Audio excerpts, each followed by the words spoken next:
Hello बच्चों, नमस्कार। स्वागत है आपके अपने channel analysis world by SK Singh पर। कुछ तकनीकी समस्या के कारण रेगुलर वीडियो अपलोड नहीं हो पा रही है, लेकिन परीक्षा को देखते हुए इसे मैं रेगुलर करने की कोशिश कर रहा हूं, तो मैं इसके लिए आप लोगों से माफ़ी चाहता हूं। हम सीधा डायरेक्टली हम लोग वीडियो की बात पर आते हैं। इधर उधर की बात करने से बेहतर है कि सीधा हम लोग जिस टॉपिक के लिए आए हैं उसी टॉपिक के बारे में हम लोग बात करें। तो आज आपको जो क्लास 10th है बिहार बोर्ड का, उसका संस्कृत की बुक है मंगलम पाठ से। ठीक है, तो मंगलम पाठ से आज हम लोग कुछ ऑब्जेक्टिव क्वेश्चंस को देखेंगे। ये वैसे क्वेश्चंस हैं जिन क्वेश्चंस की मदद से आप एग्ज़ाम में अच्छा स्कोर कर पाएंगे। तो हम लोग चलते हैं सीधे क्वेश्चन की तरफ। आप लोगों ने पढ़ा होगा तो पहला क्वेश्चन कह रहा है कि उपनिषद के रचनाकार कौन है। आपसे पहला क्वेश्चन ये कह रहा है कि उपनिषद के रचनाकार कौन है। इसमें रचनाकार का नाम बताना है। उसके बाद दूसरा क्वेश्चन कह रहा है मंगलम पाठ के रचनाकार कौन है। मंगलम पाठ के रचनाकार कौन है। आप सोच रहे होंगे कि मैं आंसर क्यों नहीं बता रहा हूँ। मैं आपको इसको छोड़ रहा हूँ कि आप इसका आंसर करेंगे,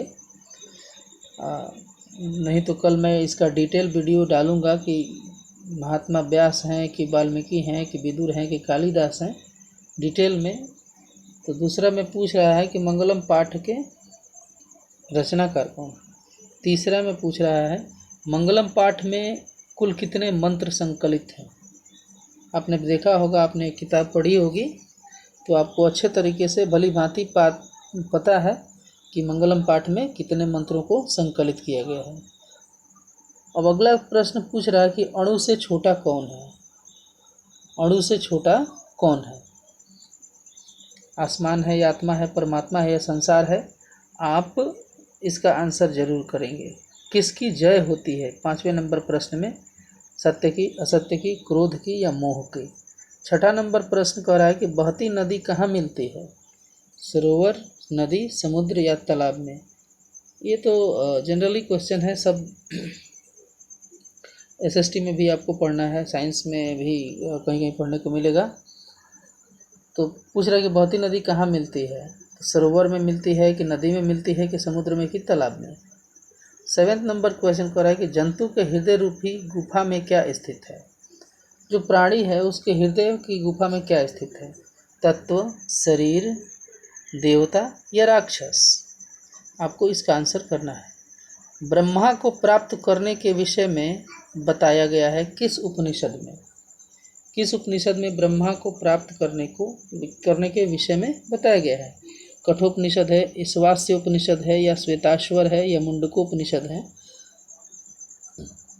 आपने पढ़ी होगी किताब, एकदम आपको एकदम 100% मुझे पता है कि आपको याद होगा।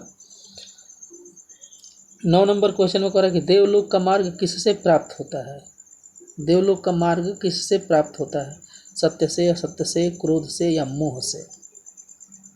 10 नंबर प्रश्न है सत्यम से क्या प्राप्त होता है या सत्य से क्या प्राप्त होता है। पृथ्वी लोक, नरक लोक, देवलोक या कोई नहीं, या कुछ भी नहीं प्राप्त होता है। 11 नंबर इम्पोर्टेंट क्वेश्चन है मृत्यु को वश में कौन कर लेते हैं। मृत्यु को वश में कौन कर लेते हैं। मूर्ख, अज्ञानी, विद्वान या कोई नहीं। किसकी जय नहीं होती है। सत्य की, असत्य की, क्रोध की, मोह की। ये थोड़ा सा उलझा हुआ सवाल है। आंसर तो एक ही है, लेकिन 3 ऐसे भी हैं जिन पर हम अक्सर कंफ्यूज हो जाएंगे कि माने किसको कहा जाए। तो इसको अपने समझ से आपको करना है। 13 नंबर प्रश्न में बोल रहा है कि उपनिषद में किस महिमा का वर्णन किया गया है। जो उपनिषद हैं उसमें किसकी महिमा का वर्णन किया गया है। स्व विषय माने अपने विषय में, पर पुरुष माने दूसरे के विषय में, देव पुरुष देवता के बारे में, परम पुरुष अर्थात परमात्मा के बारे में। किसके बारे में। 14 में पूछ रहा है उपनिषदों की संख्या कितनी है। 109, 108, 105 या 111। आत्मा के गूढ़ रहस्य की व्याख्या किसमें की गई है। आत्मा जो है उसका क्या रहस्य है, गहराई तक का रहस्य, वो किस में व्याख्या की गई, किस उपनिषद में? तो कठोपनिषद या ईशावास्य उपनिषद या श्वेताश्वर या मुंडकोपनिषद। परमात्मा की महिमा का वर्णन किस उपनिषद में किया गया है? कठोपनिषद, ईशावास्य उपनिषद, श्वेताश्वर उपनिषद या मुंडकोपनिषद। ज्ञानी लोग और अज्ञानी लोग में अंतर किसमें बताया गया है? ज्ञानी लोग और अज्ञानी लोग, किसको ज्ञानी कहेंगे और किसको ज्ञानी कहेंगे, किस उपनिषद से हमें पता चलता है पाठ के अनुसार? कठोपनिषद, ईशावास्य उपनिषद या श्वेताश्वर उपनिषद या मुंडकोपनिषद। सत्य का मुख किससे ढका हुआ है? ये 18 नंबर जो प्रश्न है बंधु, सत्य का मुख किससे ढका हुआ है, ये बहुत बार परीक्षा में आ चुका है और मुझे समझ में इतना आ रहा है कि बच्चे को ये याद होगा कि सत्य का मुंह किससे ढका हुआ है, तांबा, चांदी, लोहा या हिरण्य पात्र। ठीक है। 19 नंबर प्रश्न को रहा है कि सत्य का खजाना कहाँ है? पृथ्वी लोक में है, नरक लोक में है, देवलोक में है या कोई नहीं? ठीक है। इन सारे प्रश्नों के जो आपको, इन सारे प्रश्नों को अगर आपको चाहिए तो इन सारे प्रश्नों का मैं आपको लिंक दे दूंगा। ठीक है।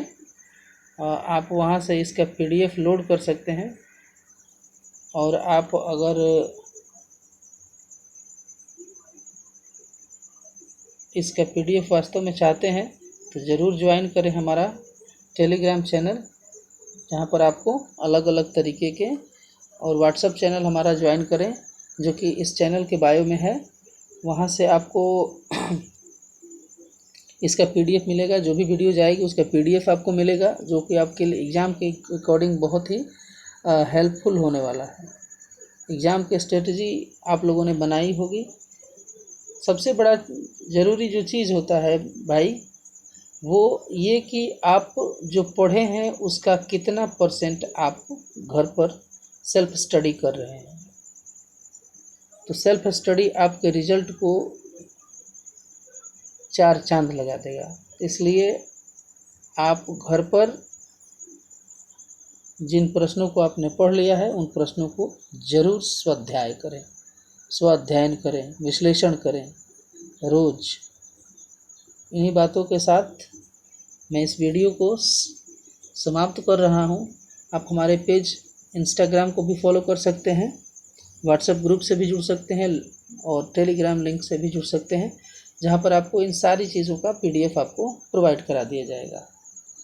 और इस प्रश्न का उत्तर जिन को पता होगा वो ज़रूर कमेंट करेंगे, क्योंकि कमेंट जब आप करते हैं तो थोड़ी सी मोटिवेशन मिलती है बनाने की और मेहनत करने की। तो इस चैनल को सब्सक्राइब करेंगे, शेयर करेंगे, लाइक करेंगे। जय हिंद, जय भारत।